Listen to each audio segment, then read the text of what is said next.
ৰঙিয়া আৰক্ষীৰ জালত কুখ্যাত গাড়ীচোৰ জান মহম্মদ ওৰফে মেলা নগাঁও জিলাৰ বগুৰি আৰক্ষীয়ে আটক কৰে গাড়ীচোৰ চান মহম্মদ ওৰফে মেলা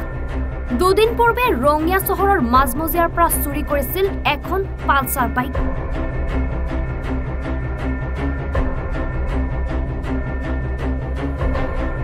চুৰি হোৱা দুদিন পূৰ্বে গৰাকীয়ে কিনিছিল পালচাৰ বাইকখন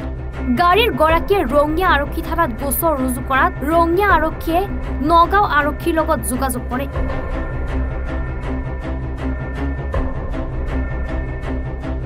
আৰু বগুৰি আৰক্ষীয়ে গাড়ীচোৰ চান মহম্মদ ওৰফে মেলাক আটক কৰে গাড়ীচোৰ চান মহম্মদ ওৰফে মেলাক আটক কৰা খবৰ পাই নিশাই ৰঙিয়া আৰক্ষীৰ এটা দল বগুৰি থানাৰ পৰা নিজৰ জিম্মালৈ লৈ আনে চোৰটোক উল্লেখ্য যে পূৰ্বতে ৰঙিয়া থানাত জান মহম্মদ ওৰফে মেলাৰ নামত বহুকেইটা চুৰি আৰু ডকাইতৰ গোচৰ ৰুজু হৈ আছে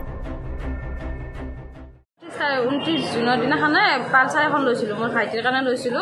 গাড়ীখন আমাৰ ভাড়া ৰুমত ৰখা আছিল তাৰ পৰা 5 তাৰিখে ৰাতি গাড়ীখন মানে চুৰে লৈ গ'ল লক ভাঙি তাৰ পিছত আমি ৰঙিয়া থানাত এজাহাৰ দিলো তেওঁলোকে খবৰ পালে এফালে জখালা বান্ধত থকা বুলি তাৰ পিছত গাড়ীখন উদ্ধাৰ কৰিলে এতিয়া ৰঙিয়া থানালৈ লৈ অহা হৈছে গাড়ীখন আৰু চুৰজনক ধৰা হৈছে আৰু ৰঙিয়া থানাৰ আৰক্ষী বিষয়া সকলোকে মই ধন্যবাদ জনাওঁ যে তেওঁলোকে 24 ঘণ্টাৰ ভিতৰতে মোৰ গাড়ীখন উদ্ধাৰ কৰি দিছে তাৰ বাবে ধন্যবাদ চুৰি হৈছে আপোনাৰ কোন দিনা আজি একদিন হ'ল যোৱা ৰাতি কিমান দিন হৈছিল গাড়ীখন ল'বা 10 দিন হৈছিল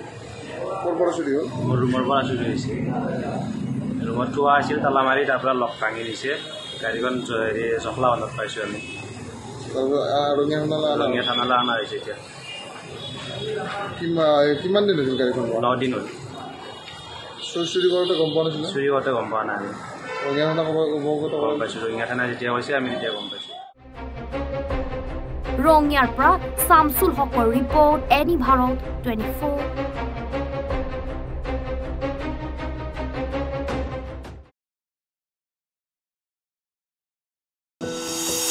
এনি ভাৰত 24ৰ প্ৰথম প্ৰয়াস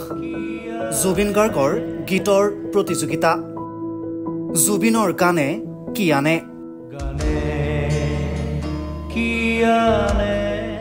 অডিশ্যনৰ বাবে যোগাযোগ কৰক 8638661821 আৰু 8812831556 নম্বৰত এনি ভাৰত 24 উদ্যোগত এটা নতুন সংগীতৰ প্ৰতিযোগিতা আয়োজন কৰা হৈছে য'ত মোৰ গানৰ প্ৰতিযোগিতা হ'ব আপোনালোকে তাত প্ৰতিযোগী হিচাপে আহিবলৈ পাৰিব আৰু মোৰ ফালৰ পৰা আন্তৰিক শুভকামনা জনাইছোঁ আৰু অনুষ্ঠানটোৰ নাম হৈছে গানে কি আনে সকলোকে মৰম জনাইছোঁ সকলোৱে আহক ইয়াত অংশগ্ৰহণ কৰক thank you very much love U